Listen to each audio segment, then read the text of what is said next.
이 물건을 발견했다면 당장 들고 집을 나가. 저는 심장이 멎을 것 같았습니다. 그리고 저는 새벽에 무작정 집을 나와 앞만 보고 달리기 시작했습니다. 황혼의 불같은 사연이 시작되기 전에 구독과 좋아요 눌러주세요. 내가 10살 때였습니다. 그날 밤도 아빠는 술에 취해 들어왔죠. 그날도 어김없이 엄마를 때리는 소리가 들렸습니다. 방문 틈으로 보니 엄마가 피를 흘리며 쓰러져 있었어요. 나는 숨도 못 쉬고 이불 속에 파묻혀 다음 날이 되기를 기다렸습니다. 다음 날 아침 엄마 얼굴은 온통 멍투성이었고 한쪽 눈은 제대로 뜨지도 못했습니다. 수진아, 엄마가 차가운 손으로 내 손을 잡으면서 말했습니다. 오늘 밤에 우리 나가자. 그날 밤이었습니다. 아빠가 코 고는 소리를 확인한 엄마가 내 손을 꽉 잡았습니다. 짐은 없었어요. 그냥 입은 옷 그대로였죠. 현관문을 조심조심 열었는데 덜컹 소리가 나면서 엄마랑 나는 멈췄습니다. 아빠 코 고는 소리가 계속 들려서 다행이었죠. 문을 열고 나와서 그렇게 우리는 도망쳤습니다. 버스를 탔습니다. 어디로 가는지 모르는 상태에서 엄마는 그냥 서울행표를 끊었죠. 돈이 얼마 없었습니다. 엄마 주머니엔 10,000원짜리 몇 장밖에 없었어요. 엄마, 우린 어디서 자요? 걱정 마. 엄마가 다 알아서 할게. 근데 엄마 목소리가 떨렸습니다. 서울에 도착했습니다. 낯선 곳이었죠. 사람들이 너무 많아서 엄마 손을 꽉 잡고 걸었습니다. 해가 지기 시작했는데 어디로 가야 할지 몰랐죠. 엄마는 계속 걸었습니다. 난 배가 고팠지만 말은 못했죠. 엄마도 배고플 텐데. 밤이 되자 엄마가 공원 벤치에 앉으면서 말했습니다. 수진아, 오늘은 여기서 자자. 벤치에서 잤습니다. 추웠죠. 엄마가 나를 꼭 안아줬지만 잠이 안 왔습니다. 바람 소리, 차 지나가는 소리가 무서웠죠. 엄마 심장 뛰는 소리가 들렸는데 엄마도 무서운 거였습니다. 다음 날 아침이었습니다. 배가 너무 고파서 엄마는 편의점에서 삼각김밥 하나를 사서 나한테 줬습니다. 엄마는요? 엄마는 안 배고파. 너 먹어. 엄마 배에서 꼬르륵 소리가 났습니다. 난 반을 떼어서 엄마한테 줬는데 엄마는 길거리에서 울었죠. 사람들이 쳐다봤습니다. 며칠이 지났습니다. 벤치에서 자고 화장실에서 씻으면서 엄마는 식당마다 다니며 일자리를 찾았습니다. 다 안 된다고 했어요. 주소가 없으니까. 엄마는 지쳐갔고 난 엄마를 따라다니며 걸었는데 발이 아팠습니다. 일주일쯤 됐을 때 엄마가 쉼터를 찾았습니다. 거기서 따뜻한 국을 줬죠. 난 처음으로 배불리 먹었고 엄마도 먹으면서 웃었습니다. 오랜만에 보는 엄마의 웃음이었습니다. 쉼터에서 며칠 더 지내다가 엄마가 일자리를 구했습니다. 작은 식당이었죠. 주인 아주머니가 착했습니다. 엄마 사정을 듣더니 식당 뒤에 있는 창고를 내주면서 말했습니다. 여기 청소하면 쓸만할 거예요. 일단 여기서 지내세요. 창고였습니다. 좁고 먼지투성이었지만 우리한텐 천국이었습니다. 엄마랑 나는 창고를 닦기 시작했죠. 물걸레로 바닥을 닦고 먼지를 털어내고 헌이불을 깔았습니다. 그렇게 우리의 새 집이 생겼습니다. 엄마는 새벽부터 밤까지 일했습니다. 설거지, 청소, 홀서빙 뭐든지 다 했죠. 난 학교를 갔습니다. 전학을 와서 애들이 날 쳐다봤죠. 옷이 남루했으니까. 제 옷 좀 봐. 냄새 안 나? 속삭이는 소리가 들렸습니다. 난 고개를 숙였죠. 점심시간이 되었습니다. 도시락을 꺼냈는데 김치만 덩그러니 들어있었어요. 반찬이 없었습니다. 옆자리 애들이 쳐다봤죠. 김치만 싸왔어. 창피해서 얼굴이 빨개졌습니다. 그렇게 2년이 지났습니다. 엄마는 여전히 식당에서 일했고 난 여전히 학교에서 놀림받았습니다. 근데 괜찮았어요. 엄마랑 같이 있으니까. 밤에 창고에서 엄마랑 누워있으면 엄마가 내 머리를 쓰다듬어 주면서 말했습니다. 수진아, 조금만 참자. 엄마가 돈 모아서 너 좋은 데서 살게 해줄게. 엄마, 난 여기가 좋아요. 엄마랑 같이 있으면 어디든 좋아요. 엄마가 또 울었습니다. 엄마는 자주 울었어요. 그런데 식당에 매일같이 오시는 단골 손님이 있었습니다. 그 아저씨는 매일같이 와서 엄마를 힐끔힐끔 쳐다보고 그랬죠. 저는 그 눈빛이 싫었습니다. 며칠 후 그 남자가 사장님한테 엄마 얘기를 물어봤다고 했습니다. 사장님이 소개 자리를 만들었는데 엄마는 가기 싫어했습니다. 아주머니, 전 괜찮아요. 아니야. 한 번만 만나봐. 그 사람 괜찮은 사람이야. 엄마는 어쩔 수 없이 갔습니다. 그날 밤 엄마가 늦게 들어왔는데 표정이 어두웠습니다. 엄마, 어땠어요? 수진아. 엄마가 내 손을 잡으면서 말했습니다. 그 아저씨가 결혼하자고 했어. 네, 딸이 있대. 너랑 동갑이래. 집도 크고 돈도 많대. 학비도 대주고 집안일만 하면 된대. 엄마, 싫어요. 우리 이렇게 살아요. 수진아. 엄마 눈에 눈물이 고이면서 말했습니다. 엄마는 너를 이렇게 키우고 싶지 않아. 너는 제대로 공부해야 해. 대학도 가야 하고. 엄마, 미안해. 엄마가 무능해서. 그렇게 엄마는 그 남자랑 결혼하기로 했습니다. 난 울었고 엄마도 울었습니다. 우리는 밤새 울었습니다. 결혼식은 없었습니다. 그냥 새아빠 집으로 들어갔죠. 내가 12살 되던 해였습니다. 엄마는 40이었고 새아빠는 48이었습니다. 집은 컸어요. 우리가 살던 창고랑은 비교도 안 될 만큼. 근데 전혀 기쁘지 않았습니다. 새아빠 딸 지연이도 12살이었습니다. 나랑 동갑이었죠. 처음 만난 날 지연이는 나를 위아래로 훑어보더니 코웃음을 쳤습니다. 새아빠는 말이 없었어요. 그냥 신문만 보고 있었죠. 엄마는 어색하게 웃으면서 짐을 풀었습니다. 수진아, 여기가 너희 방이야. 엄마가 작은 방 하나를 보여줬습니다. 지연이 방은 엄청 컸는데 우리 방은 창고만 했어요. 근데 뭐 어때요? 엄마랑 같이 잘 수 있으니까. 그날 밤 엄마 품에 안겨 잤는데 엄마가 계속 떨고 있었습니다. 다음 날부터 엄마의 일이 시작됐습니다. 새벽같이 일어나서 아침 준비를 했어요. 새아빠랑 지연이 밥상을 차려줬죠. 설거지하고 청소하고 빨래하고. 엄마는 쉴 틈이 없었습니다. 새아빠는 엄마를 한 번도 아내라고 부르지 않았어요. 그냥 이봐, 이렇게만 불렀죠. 이봐, 밥. 이봐, 와이셔츠 다려놔. 엄마는 그때마다 고개를 숙이며 대답했습니다. 네. 학교에서 돌아오면 지연이가 나를 불렀습니다. 야, 수진아. 내 방 청소 좀 해줘. 내가 왜? 너희 엄마가 우리 아빠랑 결혼해서 먹고 살잖아. 그 정도는 해야지. 할 말이 없었습니다. 지연이 방을 청소했어요. 지연이는 내가 청소하는 걸 보면서 과자를 먹고 있었습니다. 부스러기를 일부러 흘리면서. 한 달쯤 지났을 때였습니다. 밤에 이상한 소리가 들렸어요. 쿵, 탁, 그리고 엄마의 작은 신음소리. 일어나서 거실로 나갔습니다. 새아빠가 엄마를 때리고 있었어요. 엄마는 바닥에 쓰러져 있었고 새아빠는 엄마를 발로 차고 있었습니다. 제대로 좀 해. 밥도 제대로 못하고. 다음 날 아침 엄마 얼굴에 멍이 들어 있었습니다. 화장으로 가렸지만 다 보였어요. 나는 엄마한테 달려가서 속삭였습니다. 엄마, 우리 나가요. 다시 나가서 살아요. 엄마가 내 손을 꽉 잡으면서 고개를 저었어요. 안 돼. 수진아, 엄마, 또 맞잖아요. 아빠한테 맞던 거랑 똑같잖아요. 수진아, 조금만 참자. 내가 졸업하면 나가자.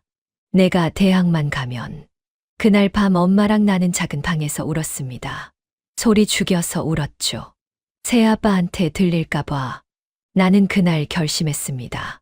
무조건 성공하겠다고, 엄마를 여기서 꺼내주겠다고 미친 듯이 공부하기 시작했습니다. 학교에서 돌아오면 바로 책을 폈어요. 지연이가 심부름을 시켜도 빨리 끝내고 공부했습니다. 잠을 줄이고 공부했죠. 새벽까지 책을 봤습니다. 성적이 오르기 시작했어요. 반에서 1등, 학년에서 3등, 그리고 학년 1등까지. 지연이는 그걸 못마땅해 했습니다. 괴롭힘이 더 심해졌어요.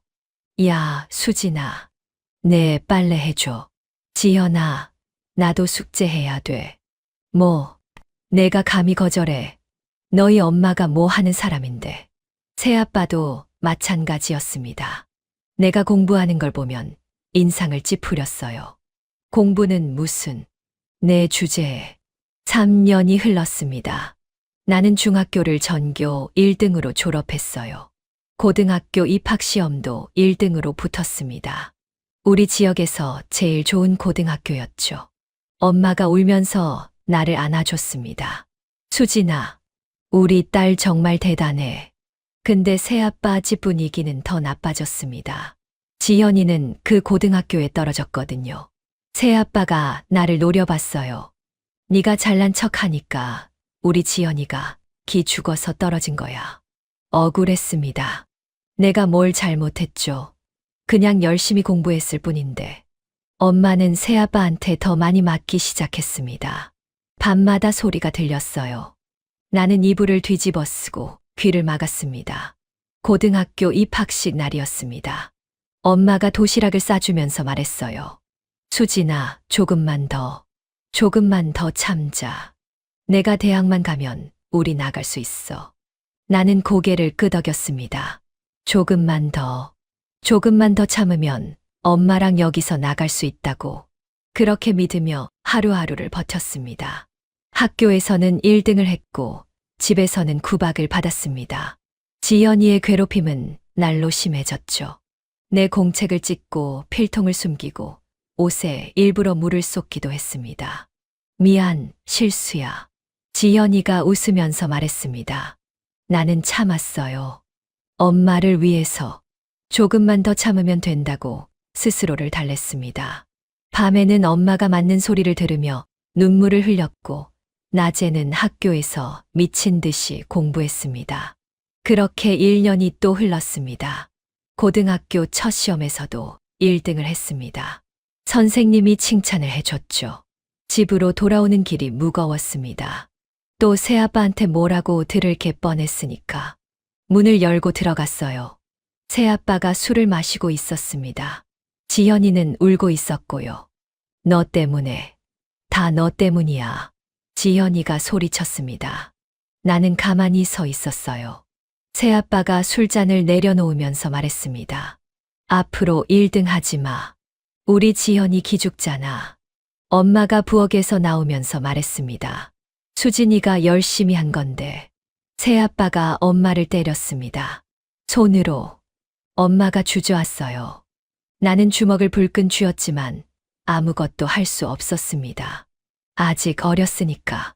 아직 힘이 없었으니까. 그날 밤도 엄마랑 나는 울면서 잤습니다. 고등학교 입학한 지 몇 달이 지났을 때였습니다. 그날 아침도 평범했어요. 엄마가 아침을 차려주고 나는 학교에 갔습니다. 점심시간에 전화가 왔습니다. 선생님이 나를 불렀어요. 수진아, 병원에서 전화 왔어. 빨리 가봐. 심장이 멎는 것 같았습니다. 샵 시퀀스 3 엄마의 마지막 선물. 병원으로 뛰어갔습니다. 택시를 잡아 타고 가는 내내 심장이 터질 것 같았어요. 제발 아니기를, 제발 괜찮기를 기도했습니다. 병원에 도착해서 응급실로 뛰어들어갔죠. 의사 선생님이 나를 보더니 고개를 저었습니다. 그 순간 세상이 무너지는 것 같았어요. 엄마는 이미 차가워져 있었습니다. 하얀 천으로 덮여 있었죠.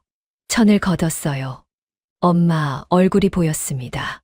머리는 붕대로 감겨 있었고 얼굴에는 멍이 들어 있었어요. 아팠을 텐데 얼마나 아팠을까. 나는 엄마를 붙잡고 울었습니다. 목이 터져라 울었어요. 엄마, 엄마, 일어나요. 엄마. 의사 선생님이 조심스럽게 말했습니다. 집안일을 하다가 계단에서 발을 헛디뎌 굴러 떨어졌다고 했어요. 머리를 심하게 다쳤다고 했습니다. 그 자리에서 즉사였다고. 나는 멍하니 엄마를 바라봤습니다. 계단에서 굴러 떨어졌다고요? 엄마가요? 그렇게 조심성 많던 엄마가요? 새아빠가 병원에 도착했습니다. 지연이도 왔어요. 둘 다 슬퍼 보이지 않았습니다. 새아빠는 그냥 무표정했고 지연이는 핸드폰만 보고 있었죠. 나는 그 모습을 보면서 소름이 돋았습니다. 장례식장이 차려졌습니다. 3일장이었어요. 나는 3일 내내 엄마 영정 앞에 앉아서 울었습니다. 밥도 안 먹고 물도 안 마시고 그냥 울기만 했어요. 조문객들이 왔다 갔다 했습니다. 새아빠의 지인들이었죠. 엄마를 아는 사람은 아무도 없었습니다. 식당 사장님만 오셨어요. 나를 보더니 우시면서 말했습니다. 수진아, 힘내야 한다. 내 엄마가 널 얼마나 사랑했는데. 그 말에 또 울었습니다. 새아빠와 지연이는 조문객들한테 웃으면서 인사하고 있었어요. 마치 잔치라도 난 것처럼. 나는 이를 악물었습니다. 꼭 성공해야겠다고, 이 사람들한테 복수해야겠다고 다짐했습니다. 장례식이 끝났습니다. 집으로 돌아왔어요. 내 방으로 갔는데 짐들이 다 없어져 있었습니다. 물어봤죠. 새아빠가 무심하게 대답했습니다. 창고로 다 옮겨놨어. 오늘부터 거기서 자. 말이 안 나왔습니다. 엄마가 죽은 지 하루도 안 됐는데 나를 쫓아내겠다고요. 새아빠는 그렇게 말하고 방으로 들어가 버렸습니다. 지연이가 희죽 웃으면서 지나갔어요. 창고 춥던데 잘 자. 창고로 갔습니다. 정말 춥고 좁았어요. 헌 이불 하나랑 베개 하나가 전부였습니다. 나는 그 이불을 뒤집어 쓰고 울었어요. 엄마, 엄마, 엄마만 불렀습니다. 그날 밤은 그렇게 지나갔습니다. 갈 곳이 없었으니까요. 학교에서 돌아오면 지연이가 있었습니다. 지연이의 괴롭힘은 더 심해졌어요. 이제는 대놓고 괴롭혔죠. 야, 수진아. 너 엄마 없잖아. 이제 누가 널 보호해줘. 집에서 일부러 어깨를 들이받았습니다. 내 물건을 숨겼어요. 찾으려고 하면 비웃었죠. 창고에서 자는 나를 보면서 간식을 먹으면서 보여주기도 했습니다. 나는 참았어요. 아직 때가 아니니까. 조금만 더 참으면 된다고 스스로를 달랬습니다. 며칠이 지났습니다. 창고에서 혼자 자면서 문득 엄마가 했던 말이 생각났어요. 한 달 전쯤이었습니다. 엄마가 나를 불러서 말했었죠. 수진아, 엄마가 만약 내 곁에 없으면 꼭 서재에 있는 맨 윗칸에 있는 책을 열어봐. 꼭 몰래 열어봐야 해. 그때는 무슨 말인지 몰랐습니다. 엄마가 없을 거라고 생각도 못했으니까. 근데 지금 생각해보니 엄마가 뭔가를 예감했던 것 같았어요. 몇 번째 책이었는지는 기억이 안 났습니다. 그냥 맨 윗칸이라고만 했었죠. 새벽을 기다렸습니다. 모두 잠들 때까지. 창고에서 나와 집으로 조심조심 다가갔어요. 문은 다 잠겨 있었습니다. 창문을 확인했죠. 다행히 화장실 창문 하나가 열려 있었습니다. 그 창문으로 기어 들어갔어요. 2층 서재로 올라가야 했습니다. 계단을 조심조심 밟았는데 삐그덕거리는 소리가 났어요. 심장이 터질 것 같았습니다. 한 계단씩 천천히 올라갔죠. 서재 문을 열었습니다. 다행히 소리가 나지 않았어요. 서재는 어두웠습니다. 불을 켤 수 없었죠. 창고에서 가져온 손전등으로 책장을 비췄습니다.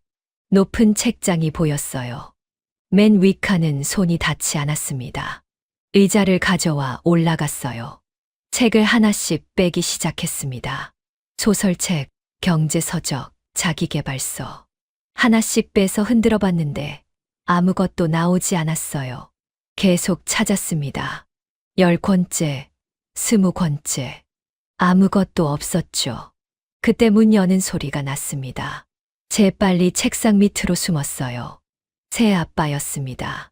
화장실을 갔다 오는 길이었나 봐요. 서재 문을 열었다가 다시 닫았습니다. 심장이 터질 것 같았어요. 몇 분을 기다렸습니다. 조용해졌죠. 다시 올라가서 책을 찾기 시작했습니다. 30권째. 아직도 없었어요. 포기하려는 순간 마지막 책 한 권이 보였습니다. 낡은 시집이었어요. 빼서 흔들었습니다. 툭. 얇은 통장이 떨어졌습니다. 손이 떨렸어요. 통장을 주워서 펼쳤습니다. 쪽지가 들어있었죠. 엄마 글씨였습니다. 수진아, 이걸 본다면 이 돈을 들고 무조건 집을 나가렴. 통장을 확인했습니다. 1,500만 원. 엄마가 5년 동안 모은 돈이었습니다. 새아빠한테 맞으면서, 식모처럼 일하면서, 나를 위해 한 푼 한 푼 모은 돈. 눈물이 났어요. 소리 내지 않으려고 입을 막았습니다. 통장을 품에 넣었습니다. 조심조심 서재를 나와 화장실 창문으로 빠져나왔어요. 뛰었습니다. 창고로 가지 않고 그냥 대문을 나섰죠. 뒤도 안 돌아보고 뛰었습니다. 새벽 거리는 조용했습니다. 나는 계속 뛰었어요. 어디로 가는지도 모르고 그냥 뛰었습니다. 엄마만 생각하면서 통장을 꽉 쥐고 뛰었습니다. 이제는 정말 혼자였습니다. 근데 무섭지 않았어요. 엄마가 남겨준 돈이 있었으니까. 엄마가 나를 지켜주고 있었으니까. 그렇게 나는 새아빠 집을 떠났습니다. 새벽 거리는 조용했습니다. 버스 정류장으로 갔어요. 첫 차를 기다렸습니다. 버스를 탔어요. 최대한 멀리 가고 싶었습니다. 종점까지 갔죠. 낯선 동네였습니다. 해가 뜨기 시작했어요. 거리를 걸으면서 고시원을 찾았습니다. 몇 군데를 지나치다가 낡은 건물에 고시원 간판이 보였어요. 들어갔습니다. 방 있어요? 주인 아줌마가 나를 위아래로 훑어보더니 한숨을 쉬었습니다. 그래도 방을 보여줬어요. 보증금 300만 원에 월세 5만 원. 작은 고시원이었습니다. 침대 하나랑 책상 하나가 전부였어요. 화장실은 공용이었죠. 근데 내 공간이었습니다. 내가 돈 내고 사는 공간. 계약했어요. 보증금이랑 월세를 냈습니다. 짐이 없었습니다. 옷 몇 벌이랑 교과서밖에 없었어요. 침대에 누웠습니다. 천장을 보면서 울었어요. 엄마가 모아준 돈으로 여기 왔어요. 고마워요. 사랑해요. 혼자 중얼거렸습니다. 학교는 못 갔습니다.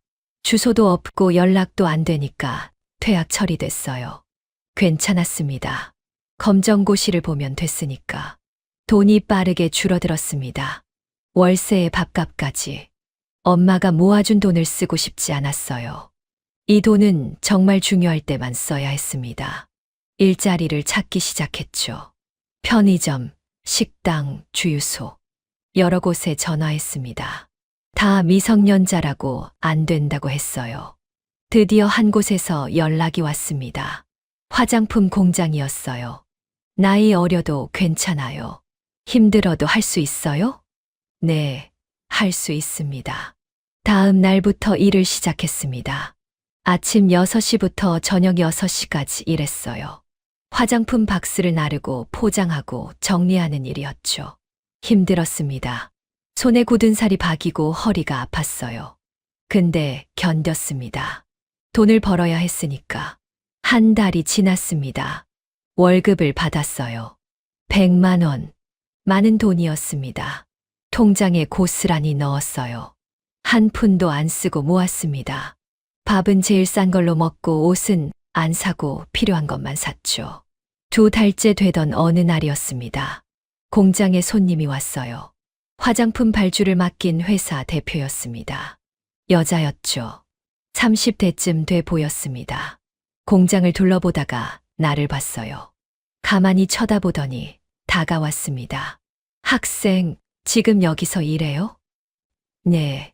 얼굴이 참 예쁘네요. 혹시 모델 해볼 생각 있어요? 모델이요? 나를요? 어리둥절했습니다. 대표님이 명함을 건넸어요. 우리 화장품 모델이요. 광고 촬영도 하고 홍보도 하고 여기서 일하는 것보다 훨씬 많이 줄 수 있어요. 돈을 많이 준다는 말에 귀가 솔깃했습니다. 명함을 받았어요. 대표님이 웃으면서 말했습니다. 생각해보고 연락 주세요. 그날 밤 고시원에서 명함을 들여다봤습니다. 모델이라니, 나 같은 애가 할 수 있을까요? 근데 돈을 많이 준다고 했습니다. 빨리 돈을 모아야 했어요. 대학도 가야 하고 내 사업도 해야 했으니까. 다음 날 전화를 걸었습니다. 저 해보고 싶어요. 일주일 후 첫 촬영이 있었습니다. 스튜디오였어요. 처음 가본 곳이었습니다. 사람들이 많았죠. 메이크업을 해줬습니다. 거울을 봤어요. 낯선 얼굴이었습니다. 예뻤습니다. 나도 이렇게 될 수 있구나. 촬영은 신기했습니다. 카메라 앞에서 웃고 화장품을 바르고 포즈를 취했어요. 처음엔 어색했지만 점점 익숙해졌습니다. 대표님이 만족스러워했죠. 아주 좋아요. 자연스러워요. 첫 촬영 비용을 받았습니다. 300만 원.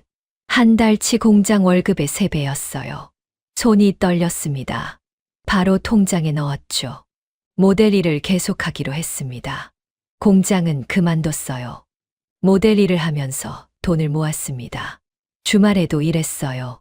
힘들었지만 참았습니다. 돈이 모이는 게 보였으니까. 3달, 6달, 1년. 통장이 불어갔어요. 1년이 지났습니다. 통장이 불어갔어요. 1,000만 원이 넘었습니다.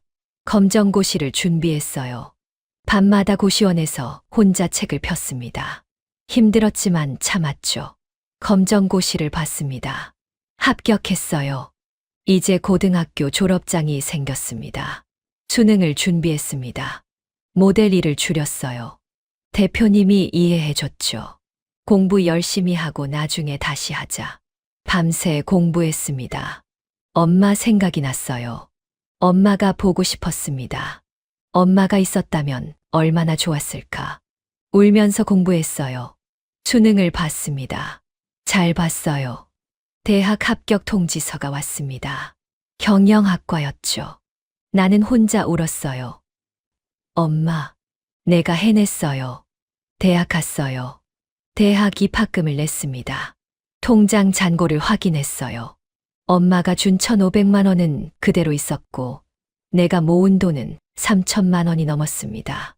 총 5,000만 원. 이 돈으로 뭔가를 해야 했어요.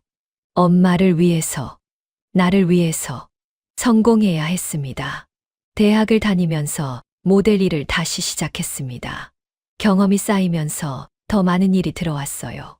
광고도 찍고 화보도 찍었습니다. 돈이 계속 모였죠. 2년이 지났습니다. 20살이 됐어요. 통장엔 8,000만 원이 모여 있었습니다. 공장에서 일하면서 화장품을 배웠던 게 생각났어요. 화장품 산업이 좋아 보였습니다. 나도 만들 수 있을 것 같았어요. 회사를 그만뒀습니다. 대표님한테 말했죠. 저 이제 제 사업을 해보려고요. 대표님이 웃으면서 말했습니다. 알았어. 잘 해봐. 넌 할 수 있어. 작은 사무실을 얻었습니다. 공장에서 배웠던 대로 화장품 개발을 시작했어요. 밤새 연구했습니다. 수십 번 실험했죠. 크림을 만들었습니다. 샘플을 만들어서 사람들한테 나눠줬어요. 반응이 좋았습니다. 인터넷 쇼핑몰을 만들었습니다. 처음엔 팔리지 않았어요. 한 달에 몇 개씩만 팔렸습니다. 포기하고 싶었죠. 근데 엄마 생각이 났습니다. 엄마가 모아준 돈, 엄마가 맞으면서 번 돈. 이걸로 성공해야 했어요. 광고를 냈습니다. 잡지에 작은 광고를 실었어요. 신문 하단에도 광고를 넣었습니다. 조금씩 팔리기 시작했어요. 한 달에 100개, 200개. 리뷰가 좋았습니다. 입소문이 났어요. 한 크림이 대박이 났습니다. 주문이 폭주했죠. 혼자서는 감당이 안 됐습니다. 직원을 뽑았습니다. 사무실을 넓혔어요. 공장과 계약을 맺었습니다. 회사가 커지기 시작했습니다. 22살 때였어요. 나는 화장품 회사 대표가 됐습니다. 샵 시퀀스 5억 전. 직원을 뽑았습니다. 사무실을 넓혔어요. 공장과 계약을 맺었습니다. 회사가 커지기 시작했죠. 22살 때였어요. 나는 화장품 회사 대표가 됐습니다. 신입 직원 면접을 보는 날이었습니다. 몇 명이 들어왔어요. 서류를 보면서 질문했습니다. 그러다 한 명이 들어왔죠. 낯익은 얼굴이었습니다. 박지현, 새아빠 딸. 나를 괴롭히던 그 애였어요. 지연이는 나를 보더니 얼굴이 하얗게 질렸습니다. 입이 벌어진 채로 서 있었어요. 나는 천천히 서류를 내려놓았습니다. 앉으세요. 지연이는 떨리는 손으로 의자에 앉았습니다. 땀이 났는지 이마를 닦았어요. 나는 차분하게 물었죠. 자기소개 부탁합니다. 지연이는 말을 더듬었습니다. 제대로 된 문장이 나오지 않았어요. 몇 분을 버티다가 갑자기 일어났습니다. 죄송합니다. 저 그만. 그리고 뛰쳐나갔어요. 면접장 밖으로. 나는 그 모습을 가만히 바라봤습니다. 아무 감정도 들지 않았어요. 그저 멀게만 느껴졌습니다. 며칠이 지났습니다.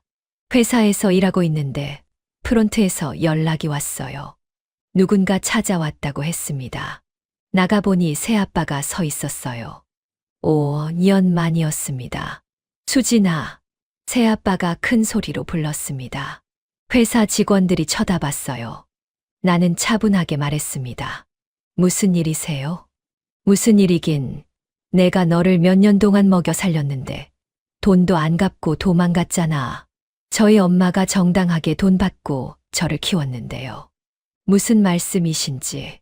새아빠가 목청을 높였습니다. 당장 돈을 내놓으라고 소리쳤어요. 주변 사람들이 모여들었습니다. 나는 침착하게 대답했죠. 아저씨. 우리 엄마는 5년 동안 아저씨 집에서 식모처럼 일했습니다. 밤마다 맞으면서도 참았어요. 그렇게 번 돈으로 저를 키웠죠. 빚 같은 건 없습니다. 이 배은망덕한 것이. 지금 나가세요. 안 그러면 경찰 부릅니다. 경비를 불렀습니다. 경비가 새아빠를 데리고 나갔어요. 새아빠는 욕을 하면서 나갔습니다. 나는 아무렇지도 않았어요. 그냥 회사로 돌아가서 일했습니다. 그 일이 있고 몇 달이 지났습니다. 회사는 더 성장했어요. 매출이 올랐고 직원도 늘었습니다. 25살 때였어요.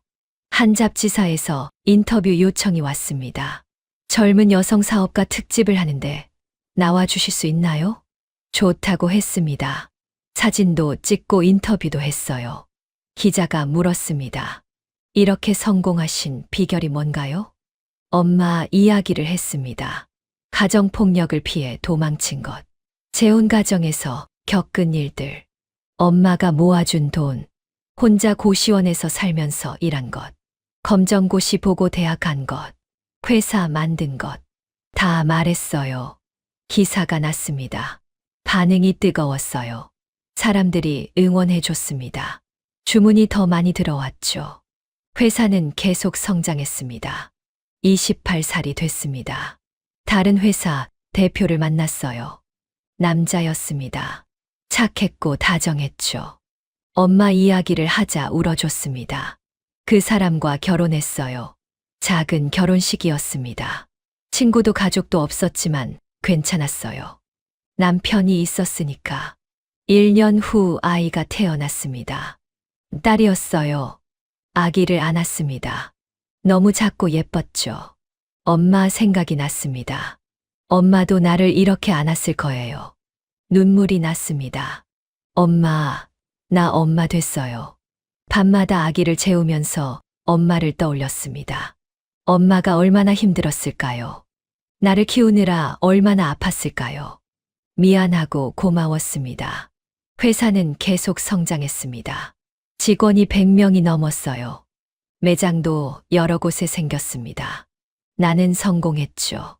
엄마가 바라던 대로, 엄마가 모아준 돈으로 여기까지 왔습니다. 지금 나는 42살입니다. 여전히 회사를 운영하고 있어요. 딸은 14살이 됐습니다. 예쁘고 똑똑하게 자랐죠. 남편과도 여전히 잘 살고 있습니다. 가끔 엄마 사진을 봅니다. 젊은 엄마 모습이에요. 웃고 있는 사진입니다. 나는 그 사진을 보면서 말해요. 엄마, 나 잘 살고 있어요. 엄마 덕분이에요. 고마워요. 사랑해요. 엄마는 대답하지 않습니다. 하지만 알아요. 엄마가 어딘가에서 나를 보고 있을 거예요. 미소 짓고 있을 거예요. 밤이 되면 엄마 생각을 합니다. 엄마 목소리가 들리는 것 같아요.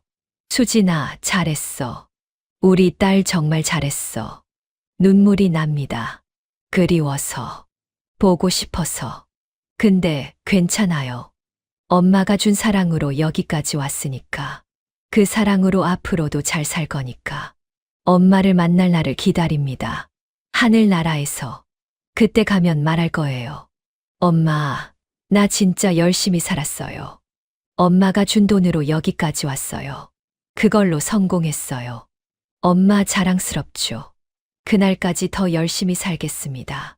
딸을 잘 키우고 회사도 키우고 좋은 사람으로 살겠어요. 엄마처럼 강하게, 엄마처럼 따뜻하게.